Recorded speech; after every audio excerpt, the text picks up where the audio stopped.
The man flipped over the sofa, only to discover beneath it a group of reanimated toy soldiers. They not only provided cover for wounded comrades changing positions, but were also preparing to attack Mike. Seeing this, Mike immediately crushed one soldier under his foot. Another tried to escape, but met the same fate. The remaining soldiers raised their weapons and launched a counterattack, but as a rocket soldier took aim at Mike, Mike shot him down with a single bullet, thinking the danger was over. Suddenly the air filled with a thunderous roar. 3 armed helicopters were flying toward him, launching missiles directly at Mike, although Mike luckily dodged them. His face was still cut by helicopter blades. Another helicopter took the opportunity to slash his hand. The toy soldiers were highly professional. Each helicopter not only had a gunner, but also a pilot and co-pilot. They unleashed heavy firepower at Mike. Under the intense barrage, Mike had no choice but to hide in the bathroom and lock the door, thinking he'd be safe in the bathroom. Who knew that in the next second, a helicopter would fly right in, searching everywhere for Mike's whereabouts. Luckily Mike had a quick idea. He grabbed a towel and wrapped it around the helicopter, then threw it to the ground and stomped on it furiously.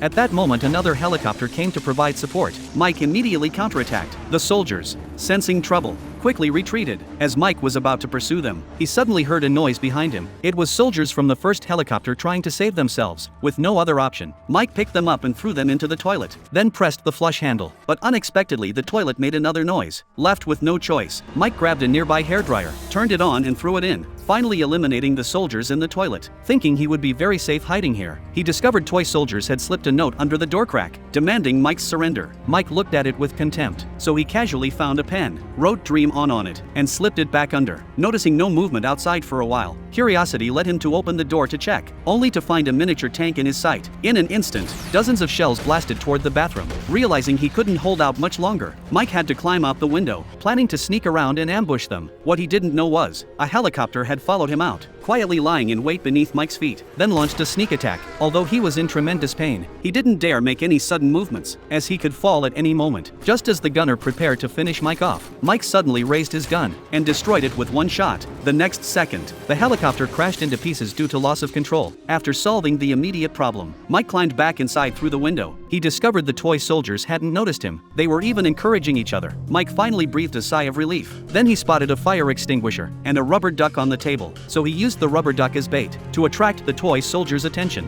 then snuck around behind them while they were distracted, first using the fire extinguisher to block their vision, then igniting a flamethrower and blasting it at the armored vehicles. Mike had finally found a way to defeat the toy soldiers. He quickly eliminated all of them. Afterward, Mike gathered all the toy soldiers, placed them on the table, carefully counted them to ensure none were missing. After confirming there were no stragglers, Mike immediately threw them into the microwave, only relaxing after turning it on, thinking the crisis was finally over. Little did he know even greater danger awaited him.